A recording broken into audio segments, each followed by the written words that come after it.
What's good, everyone? Thank you for tuning into my channel. Today I have a special announcement, and that is we have reached 100 subscribers, which makes me really happy. And whether you're here for the Japan content or you're here for my more recent sneaker content, I love you both. Thank you very much for watching and subscribing. Today I am going to be talking about my collection of books about Japan and making recommendations, and maybe some of the books I go over today will be something that you might be interested in checking out. I'm going to do the research and find out what books that I have can actually be obtained via Amazon, so I will link those books in the description of the video. If any of these sound interesting for you, you can go check them out and buy them yourself. Alright, let's get started.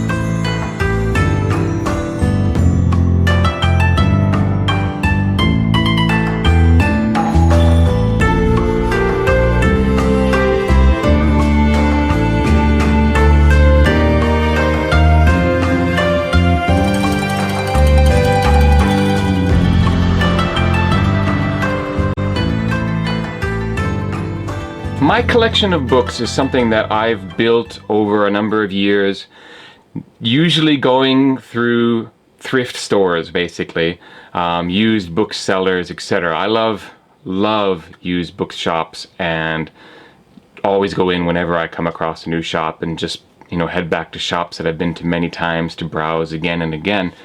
And for a while, I was really picking up every book about Japan that I could get my hands on. So I thought I would highlight some of my favorites today. I'm going to start with the more academic ones. So the ones that, if you really want to do a deep dive into history or culture in an academic sense, that's what the first books are going to be that I'm going to talk about. And then I'm going to get into the more entertaining books that will still be something you can learn from, learn about Japan through reading them, but they're more like a novel style, or they're diaries of real people that I think are worth reading and are more on the entertainment side of Japan related literature and not so academic. So first of all, if I count them all up, I've got about 40 to 50 Japan related books. I know that's not a huge library compared to some people, but I think it's a little above average for most folks. I'm going to start with one that I actually read for a history class that I took, and that is this. It was used as a textbook. It's called Peasants, Rebels, and Outcasts, The Underside of Modern Japan.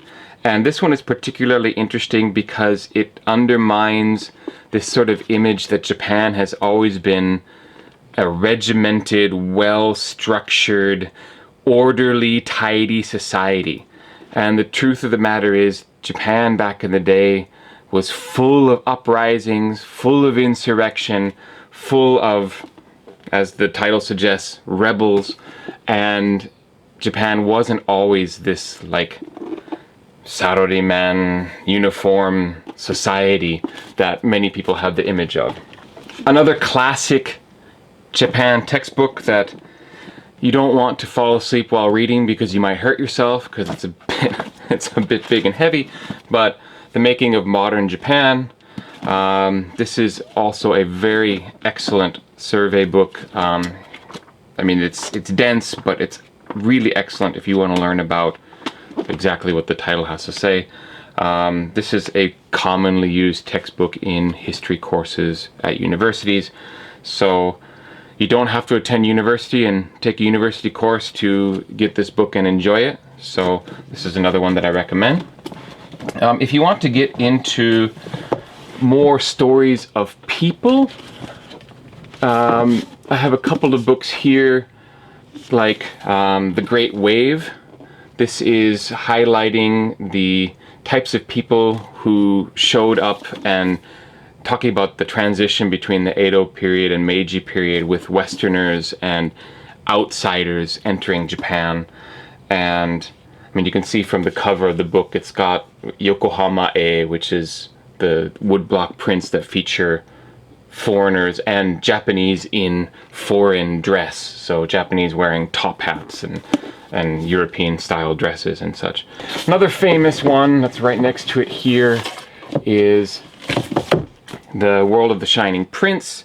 If you get into older Japanese history, if you want to get into like the Tale of Genji and the Heian period of Japan, this is a very excellent book for getting into that older sort of golden age or classical period of Japan. Imperial Japan, if you want to get that build-up of Meiji era militarization that eventually led to, you know, the Taisho era into the Showa era that leads up to World War II. You can see it's, you know, 1800 to 1945, so that's giving you a good sense of the track that this particular history takes.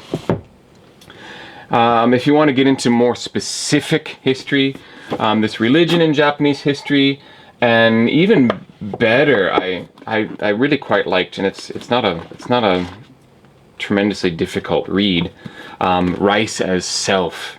These are both so Japanese identities through time. These are a little bit more targeted views of histories, either religion or people. And let's see, again, more targeted history or text, like I was particularly interested in the Bakumatsu period of Japan, which is that period of turmoil between the end of the shogunate era, so the Tokugawa shogun is coming to an end, and the rise of Emperor Meiji, and basically that transition as Japan opened up to the West, and there was lots of fighting and samurai insurrections. And this book's about Shinsengumi. This was the shogun's police corps that patrolled Kyoto in those days, and they had some pretty famous bloody battles and some really interesting personalities, and that book does a pretty good job of highlighting and talking about them. And that happens to be a period of Japanese history that I particularly nerded out about, so I quite enjoyed that book. And one more about Meiji that I feel needs to be pointed out is this was a particularly fun read for me, the Deer Cry Pavilion. This is Westerners' diary entries, people who came to Japan in the Meiji era as Japan is opening up, and they chronicle, this is a good survey of first-hand accounts through the eyes of foreigners of what Japan was like at that time. Alright, let's get into some of the more entertaining ones. This one is quite famous and a little bit controversial, and it's definitely dated because this is still talking about bubble period of Japan. The Enigma of Japanese Power, which is a deep dive into how Japanese bureaucracy and government and the system of governance sort of seems to work in Japan, even though on the surface and under the surface they seem to be completely at odds with each other. And it's hard to explain without going into too much details, but it is a very interesting read, and it served as a pretty strong influence for this book by Alex Kerr. This is Dogs and Demons, The Fall of Modern Japan. If you want a real downer, read this book. It basically is a complaint book about all the things wrong with modern Japan. And if you want to do a negative deep dive, I feel it's a little bit over the top, and a number of the predictions that the author Kerr makes in this book didn't really come to fruition. Like, they didn't turn out to be as dire as he was painting them. But I want to highlight this author because he wrote two of my favorite books. The one that came out before Dogs and Demons was Lost Japan. I highly recommend this book.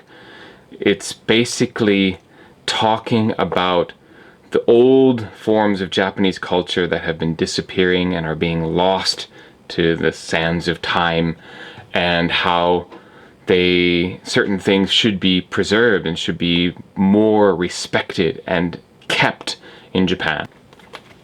And probably, I think it's his most recent book, it might not be, but if you want to get into a deeper look at Japanese old culture and the city of Kyoto, where Alex Kerr has lived for, I guess, a few decades now.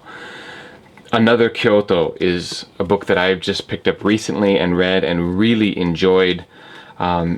Basically, if you've been to Kyoto before and you're thinking you might go back at some point, read this book first or bring it along on your trip, because it's going to help you appreciate certain things about the city in a much deeper sense. Now, again, talking about modern Japan and getting to know the culture through the eyes of diaries, I highly, highly recommend Donald Ritchie's Japanese Portraits. Donald Ritchie is a very famous author. He wrote a lot of books and articles about movies because he was a movie critic of, maybe not critic, but an expert, a movie expert about a Japanese film. And he lived in Japan for a good number of years and spoke Japanese fluently and met numerous interesting people through his time here. And Japanese Portraits is what you might expect. It's him talking about these people that he met. I sprung specifically for a first edition of The Inland Sea. This is a travel chronicle of the time shortly after World War II. He came here as part of the occupying force of Americans after the war and ended up staying for the long term. And this is his chronicle of going around the islands of, basically, when you look at a map of Japan, you have the island of Shikoku and then the mainland part of Honshu, and there's tons of little islands. And this is a travel blog, in a way, about basically the lost cultures of these islands. I mean, you could still travel there and have a wonderful experience going around the inland sea and visiting the islands, but this is really a unique slice of time that doesn't really exist anymore. And again, his writing is something that's easily accessible and highly enjoyable to read. I very much recommend this book. It's going to make you feel nostalgic for a place that you've never been and a time that you will never again see. If you like the theme of diaries or portraits of people, but you want to go back farther into Japanese history, Musui's Story, this is a lot of fun because you really get an idea of what a normal samurai's life might have been like. Kind of the constant pursuit of money, while at the same time needing to show an utter disdain for money.